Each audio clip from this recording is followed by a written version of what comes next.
আগের জায়গাতেই থাকতে পারি, বাট সবই বোঝা যাবে যখন আসলে খেলাটা শুরু হবে।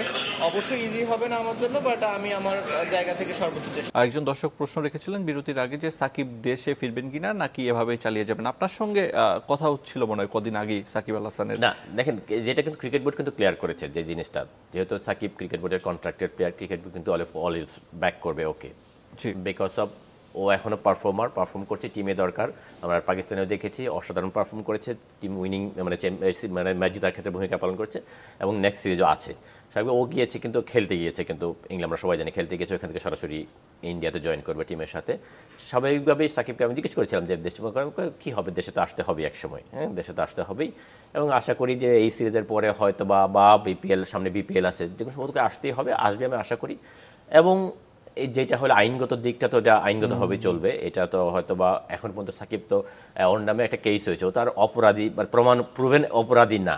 আমার মনে হয় যে এটা খুব একটা বড় ইস্যু হবে না, যেহেতু বোর্ড রাষ্ট্র সবাই কিন্তু ওকে সাপোর্ট করবে, আশা করি ও ভালোভাবে আবার ক্রিকেটে ফিরবে। সেই জায়গা থেকে আমি খুবই আশাবাদী যে আমাদের খুবই ভালো করা উচিত।